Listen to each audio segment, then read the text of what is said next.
I'm Jeremy Lilley. I'm a policy manager at Tech UK. For those of you that don't know, Tech UK is the trade association in the UK for the technology industry. We have just over 950 members, which covers the entire sort of spectrum of the industry, right from the large multinational organisations down to sort of small and medium businesses. In fact, over 2/3 of our members are in that SME category. We also represent sort of hardware companies, software companies, data analytics firms, sort of a whole breadth of the industry. The way that we operate at Tech UK is we're split up into various programs of sort of streams of work, and which are all on the screen there. Sorry, my microphone's gone. And one of those is local government. Unfortunately, my colleague Georgina, who runs our local government program, couldn't be here today, but she runs an entire program of events, thought leadership and engagement between local government authorities and the tech industry, and engaging sort of suppliers and our members with directly with local government. She runs a whole sort of series of events.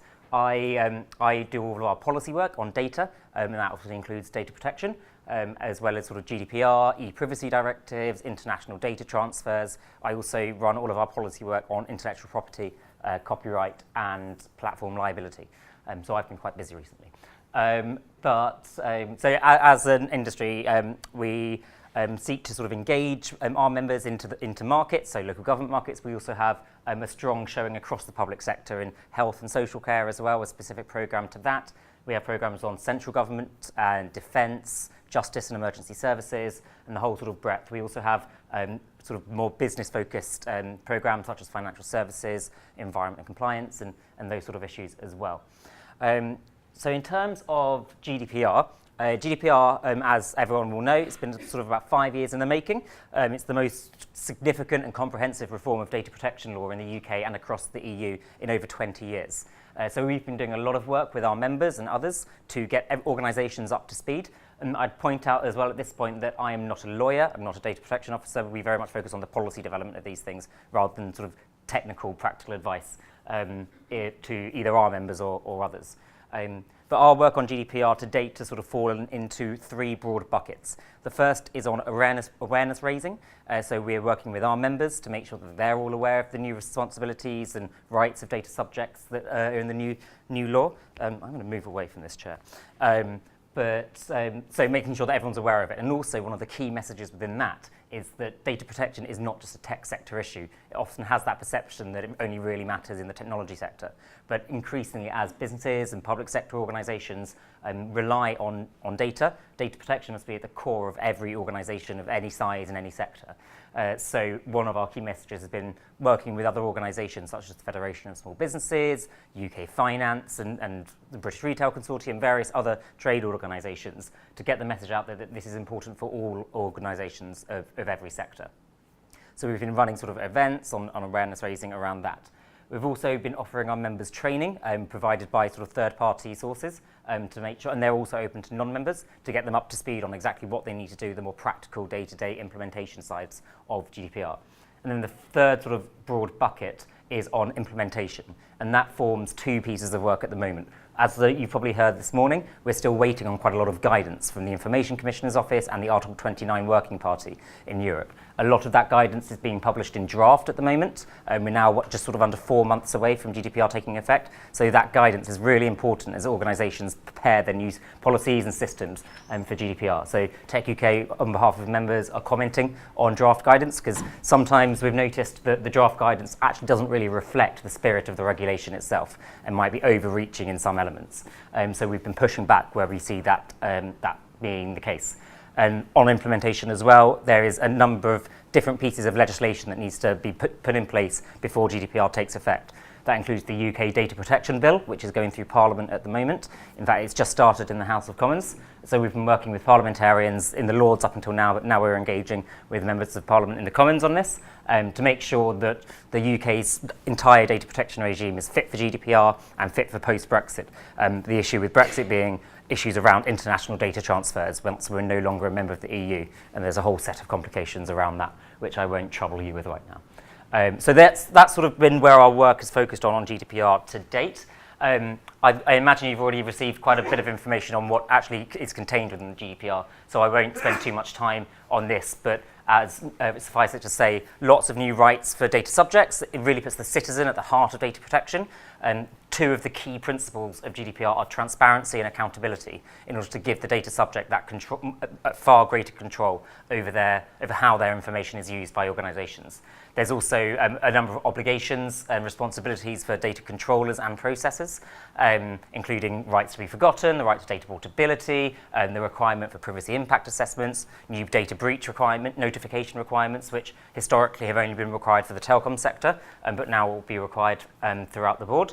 And obviously the headline-grabbing figure of the introduction of large new fines. Currently, the ICO can fine up to £500,000. It's never reached that, but under the GDPR, they'll be able to fine up to 20 million euros, or I think it's 17 million pounds is being put into the UK legislation. So large amounts for non-compliance, but I wouldn't focus too much on that, particularly in certain sectors, as the accountability principle is really important when it comes to the fines, because if you've documented what you've done, how you've sought to comply with the regulation, that should get you quite a long way in if you were to ever be in the unfortunate situation of some form of breach. So that documentation is really key. So obviously one of the key issues that I wanted to touch on today, and I'm not going to speak for too long because I want to open it up for a bit of a conversation really, is how that sort of buyer-supplier relationship will work in GDPR. And we at Tech UK are trying wherever possible to see the opportunities in GDPR. It's a regulation that is burdensome. It requires a lot of action on behalf of data controllers and processors, but the reality is it's here, it's coming into effect in a couple of months' time, so where we can, we need to look for the positives. One of those is that it could hopefully, and this is sort of quite hypothetical and up in the air, but hopefully help create a better relationship between buyers and suppliers, as it's a two-way, it's a combined effort really to comply with GDPR. Under the previous legislation, data controllers were solely responsible for any data breaches. The GDPR introduces a new joint and several liability, so that both processors and controllers have joint liability in the event of any GDPR breaches. And that will be very important. It will be the sort of exact terms of that will be set out in contract, but ultimately the controller still has responsibility to ask the processor to do everything that it wants them to do, rather than outsourcing compliance to the processor. And that's a really key message, is that you can't outsource GDPR compliance, and there is that joint liability, and the controller is still very much responsible, as is the data processor. So how those two organisations can sort of work together is really key, and maybe we'll touch on that a little bit later. The other opportunities and really crucial issues within GDPR implementation is that we hope it will create the opportunity to build a culture of data trust and confidence in the UK. It's absolutely crucial that citizens trust that organisations are properly protecting their data, properly securing their data. The data revolution offers the potential for huge benefits and value. In the UK alone, it's expected to be worth £240 billion by 2020, the use of data in delivery of public services, of private products, and creating hundreds of thousands of new jobs. But that will only be the case if citizens and data subjects trust that organisations are using their information properly and aren't sort of letting various strands of information being left unsafe. It also, we're hoping, will put, particularly at the local government level, and this is something that I've discussed a lot with Georgina, my colleague who leads on this work, is it will hopefully put, and this is true across the public sector as well, a chance to put digital transformation more broadly at the heart of the agenda.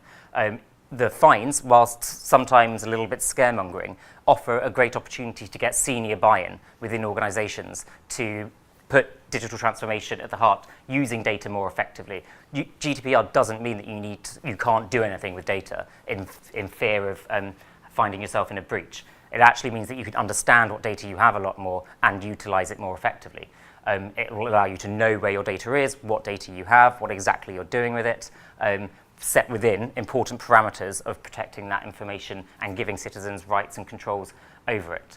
So that sort of opportunity to get organisation level buy-in, and also not just senior management, obviously that's important for culture change and driving agendas forward, but it's also important that responsibility for GDPR doesn't sit in the IT department or one particular department. It should be thread throughout an organisation. Some of the organisations that I work with and that I've gone in to see, some of the best organisations are those that have that culture of data protection throughout, and all employees at every level buy into that process. And that will be how an organisation properly protects data, because ultimately it's often people on the ground forces rather than in the boardroom that are day-to-day dealing with the personal information that we're talking about. So that's another really key point. So as I said, I didn't want to talk too long, so just to sort of quickly wrap up, in terms of my speaking before we open up, it's coming, GDPR is coming soon, so we need to look for wherever we can for the benefits of it. I've outlined a couple of them. Data audits, on a sort of slightly more practical note, a data audit is a really useful first step, just understanding what you have, and that will hopefully lead into utilising that information better as well.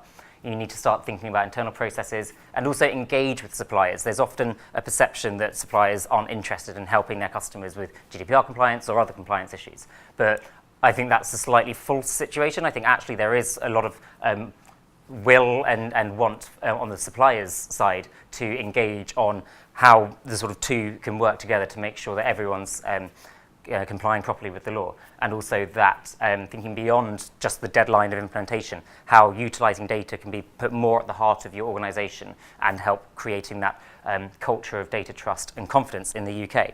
So I also wanted to sort of slightly open it up as well for a bit of discussion to see sort of whether a few of the things that I've touched on resonate with you in your organisations, also whether you have any questions. I also spoke at the Manchester version of this event, and there was a few issues that were raised on the more practical level about how you engage with suppliers. So, and I promised to take them back. I won't be able to answer all of your questions necessarily, but I promised to take those questions back, so to those organisations and feedback. So if there are any questions along those lines, I'm happy to take those back with me as well. So perhaps we'll open up to any questions at first or any experience sharing. My name is Nora. I'm Policy and Performance Officer at Waverley Borough Council in Surrey. Okay. And as part of the project, we had a look at the SurveyMonkey, who's an external provider, and the database is actually based in States. Yep. And I have contacted them already, and we've been told that they're looking into potentially in the future having some databases in Ireland to comply with GDPR, and they are preparing to comply with GDPR. Yeah. What can we do as a council, or what we should be doing to, I suppose, make sure that we ticked all the things from the list, that we're transferring the data outside of the of EU. And it's actually fine for an organisation like SurveyMonkey and others to store data outside of the EU. There's nothing actually stopping them from doing that, as long as they implement GDPR processes themselves, and that's a requirement within the regulation. In order, there's an extraterritorial reach essentially within the GDPR that means that if you are a company based outside of the EU but serving EU residents or citizens, then you have to comply with GDPR, and you have to appoint a representative in the EU to deal with all the sort of processes and the sort of data protection authorities and all that to then comply with the regulation.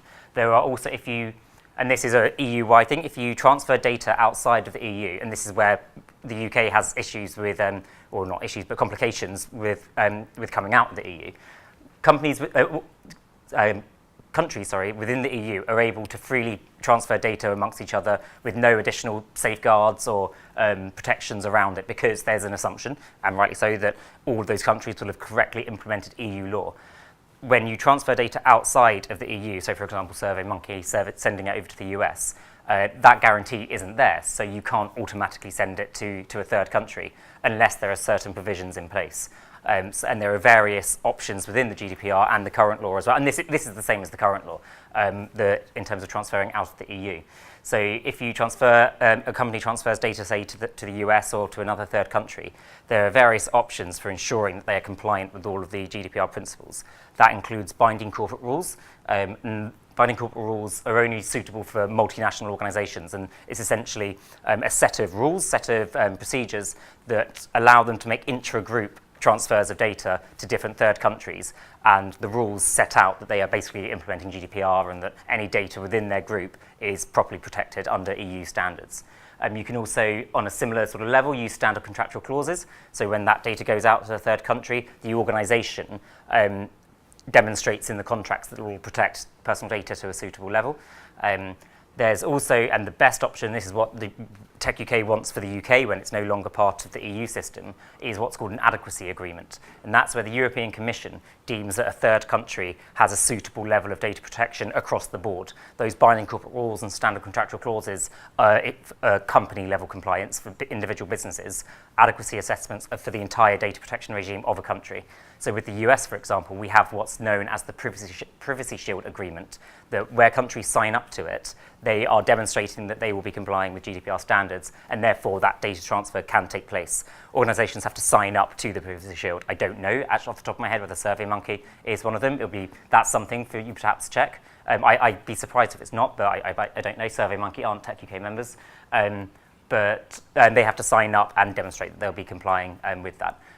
Privacy Shield in particular has had some issues around the US's national surveillance and national security laws. And there were some legal challenges to Privacy Shield earlier this year and last year as well.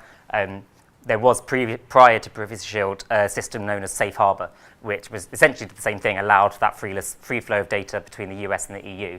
That was knocked down after a legal challenge because of US government surveillance into data that's held, that resides in the US. So the Privacy Shield increased the protections, and there's now redress mechanisms and judicial reviews, and there's an ombudsman in the Department for Commerce in the US that is a sort of point of redress for data subjects in the EU if they want to complain about how their data is being treated. So if you are using suppliers or organisations that don't hold the data in the EU, just check what that national data protection regime looks like. Have a look to see if that country has an adequacy agreement. There are, off the top of my head, I think there's 13 countries with adequacy agreements. And if failing in that, then you'll need to start looking at standard contractual clauses and things. The ICO's website has an entire page sort of dedicated to sending data outside of the EU. The trend, though, is that companies are setting up data centres in the EU. Whether that trend will continue, wait and see. SurveyMonkey is signed up. Is it right? Okay. But Privacy Shields, you have to have a contract with the American company for Privacy Shield to take into effect. That's on the current DPA. So I'm not sure when most councils, like my own organisation, signed up with SurveyMonkey, you didn't do a contract, you just went online, put your details in, and off you went. Now, I don't think that's going to be covered. I don't know. Yeah, I'm not sure. No, it's an interesting point. So I'm challenging that. So we're coming off all the American ones and right. going back into UK ones, because Ireland's going to be outside, isn't it? We'll be a third party. Yeah. When we leave, but yeah, it's an interesting point in terms of, I mean, ultimately there will be the terms and conditions attached with using a company like SurveyMonkey. It's an interesting point and one that I'm not entirely sure about off the top of my head, but ultimately, yeah, you just need to check if these organisations are signed up to Privacy Shield. Hi, I'm the chair for the Information Governance Forum for London. Okay. And I just wanted to ask, what are you guys at Tech UK doing to make sure that the suppliers are actually how they're working towards complying against GDPR, and how they are actually communicating with local authorities and the health sectors that use their databases and software? Yeah, so this is something that came up at the Manchester event as well, and I think the general feeling is that, and I'm quite happy to speak quite frankly on behalf of members, that they're not doing enough to communicate. Exactly, because we've not heard anything. Yeah. And so this is a message radio silence. Yeah, and this is a message that I'm going to be taking back to our members following the Manchester event and now this one as well. We have a group within Tech UK called the Data Protection Group, and that of interested people within those, the relevant people within all the different organisations, and I'll be raising it at that group. We've got a meeting in a couple of weeks' time, so in fact a week today. So I'm going to be raising this exact point, that actually the feeling is that, and this is why it's really useful for us to hear that, so we can then pass it back on to our members, that they need to do a lot more to communicate out. In terms of what we and they are doing, as Tech UK, we aren't involving ourselves, as it were, in individual members' compliance with GDPR. With 950 members and also the sort of legal side of things, it wouldn't really be suitable for us to do that.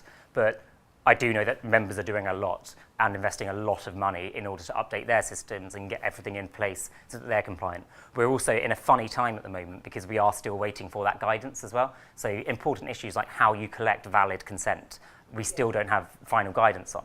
So it's quite difficult for any organisation to fully be ready. Quite a few suppliers out there that when you ask them about deletions and archiving, they look at you with a blank look and it's like, this isn't good news. Yeah. So it's even simple things like that to start with, and access control and things like that. It's just, this is where local authorities, for example, Brent, that they want to start working on it. Okay, yeah, there's guidance waiting to become out and all the rest of it, but we can start preparing, and we know that these are one of the main things that we need to start looking at. But when you've got suppliers that aren't engaging, or when you email them, you get a blanket reply back, which tells you nothing. So for me, it was like, well, what's tech you doing? Surely you guys should be kicking them. I'm planning to be honest, because the Manchester event was the first time that I'd really heard this directly from people, that they weren't hearing enough from suppliers, and I haven't had the opportunity to raise it directly with members yet. That was only a couple of weeks ago, I think. But so I will be pushing them more to do that. It also, what we can usefully do is that the level of the organisation that we go into with our members will be slightly different to sort of day-to-day customer relationship. We can go in, we have their policy directors as part of that meeting, so we can go in at that level as well and make sure that then feeds through the company. I mean, I can't speak on behalf of any individual company. All I can say is that generally, across the board, tech companies are taking their own GDPR applications incredibly seriously, because part of the thing with GDPR is that it turns data protection into a brand issue as well, and brand loyalty. If we've seen various instances the last sort of 12 months, the TalkTalk, Uber, various instances of large breaches which really damage the reputation of an organisation. So for that reason, if nothing else, hopefully there are other reasons, but for that reason, if no other reason, these organisations are taking it very seriously. But clearly they're not doing enough to communicate that back out to their customers. So I'll be taking that back. Robert Steele from Reigate Banstead, and I think this is beyond compliance as well, really, isn't it? This is a future data marketplace, an opportunity for suppliers to show that they can help us exploit our data. Good information governance is about using it as well, isn't it? And just making sure that we can get best value out of our information. So I think it is recognising that as an incentive to help us appreciate the value of our data. And our data is unique in many cases. It is valuable, and to the wider economy. Yeah, absolutely. And at Tech UK, we've been doing a lot of work on generally. We held an event on specifically sort of what local government can do with data more, but generally we've been looking at the value of data and data analytics and those information processes to deliver better public services, have great cost efficiencies as well, great savings on that front. So there is huge opportunity in that area as well, and it's combining the compliance side with that, which is where the niche is really for organisations. So a lot of companies are looking a lot into that. And I think it's some of that sort of big data future that we probably can't do ourselves. It's ever so useful to us. We do want to be able to use machine learning and social care or other ways in which we can sort of work out what we don't currently know, and so it's that's bound to be with the help of the commercial sector as well. And, we need first to make sure that we're compliant, I suppose, and then can utilise the data that we've then discovered, let's say. Well, exactly, and I think that goes to the point that I mentioned, I think, towards the start of my presentation, that actually GDPR is an opportunity to really understand what you have in an organisation, what data you have, what information you have, and therefore how you can use it better, and to the advantage of citizens as well. Ultimately, it's not, and this is true across the board in the private sector as well, and a message that we are quite clear about is that if you're holding data and you don't know why you're holding it or for whose benefit you're holding it, then you shouldn't really be holding it, because of what use is it? So, and that's true in both the public and the private sector. So that's been one of the key messages, and understanding, I think focusing minds around GDPR compliance is the opportunity is then understanding what the options are and what the sort of positives that you can then take from the information that you've identified. Any other questions or comments? So where were you from, sir? Lewisham Homes. Yeah. We're doing a HR payroll system coming in, so I've done a bit of looking around. It's interesting to see that cloud providers like Azure and Oracle, they're all saying we will be GDPR compliant by May. So I don't know what they're doing now, but it's a bit of a concern, but how they be, it's interesting. But that's not a question. We've gone through the G Cloud framework. Right. And I'm now reading through terms and conditions of companies and things like that. It's interesting. One of them says, we'll notify you 6 months before GDPR about our compliancy. And of course, we're there now. That's so on. Another one doesn't mention it at all. Right. Still stick to DPA.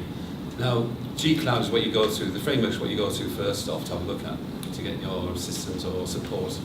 So just from the technical UK side, are you involved with that framework? If so, I think you should inform people to get their articles on the framework updated to cover that. So we've worked with government on their G-Cloud framework. I think we're on iteration like 9 or something at the moment, something like that. Yes. So it's something that we work on. Not myself directly. It's a colleague that runs our central government programme and works with the Cabinet Office and GDS to help develop that framework. So it's again a message I can take back. I'll discuss it with him and see how we can update those articles in there as well. I wasn't aware that that was an issue, so that's really good to know. Thanks. Well, since we're going forward, there's anything I have to make sure we're compliant with our suppliers. And just on the point about sort of companies like Azure or Oracle and things as well, saying they'll be ready, GDPR was sort of in the broader sort of media and broader attention. It's only really picked up pace in people's minds in the last 6 months or so. It's been at the heart of tech companies for about 5 years, and they followed the twists and turns of when it was being negotiated. It was adopted by the European Parliament 2 years ago, so it's been in this implementation phase for the last 18 months, just over. So companies have been doing a lot of work even without the sort of final guidance that we do need to sort of take us over the edge. And that should, I think, in the next couple of months, that's all meant to be finalised, that guidance. I'm chasing the ICO pretty much every day for more of it. So they have been taking steps long before now. I think they've been working on this for a while. We know what the regulation says for 2 years, so companies are taking those steps. Do you know when Ashley Water from Lilley Redbridge. Do you know when the ICO's certification will be coming out? Which is longer awaited. It would kind of solve a lot of issues. Yeah. Yeah, and no, I don't know. It's again something that we've been pushing for. It would be hugely helpful to have a certification or a seal or something to help with GDPR compliance. Well, not help with GDPR compliance, but demonstrate it.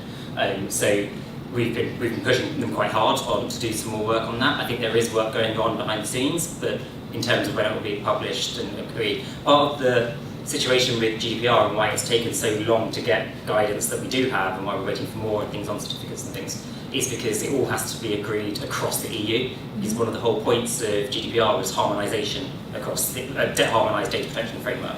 So whenever the ICO develop a piece of guidance or a certificate or something, it has to go to the Article 29 working party and be agreed by all of the different data protection authorities throughout Europe. And that's just a time-consuming process. A lot of the data protection authorities elsewhere in the EU aren't as well resourced as the ICO. They're not well funded or well staffed, so they're a lot slower. The ICO is well resourced. It has its own issues with, particularly at the moment, staff retention. Everyone's after data protection experts, and the ICO has lots of them, and can't pay them as well as particularly private sector organisations. So the ICO face challenges in the sort of resources that it has, but compared to other EU member states, it's one of the sort of best really in that sense. So no, I don't know when it's coming. It's something that I'm keen to get out as soon as possible.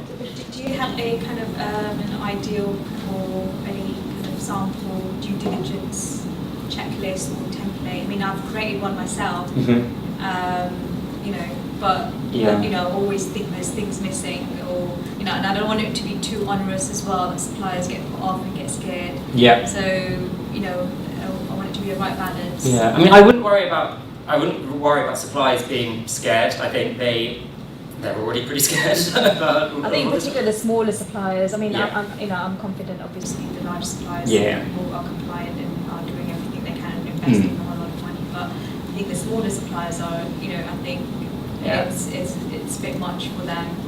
It is an issue at that end of the industry, and the ICO rightly, and we sort of called them to do this a while back, they've set up a dedicated helpline for SMEs now and charities, which is a really useful resource for people that need to start out on that sort of, to develop the sort of checklists and things that they need to do as well.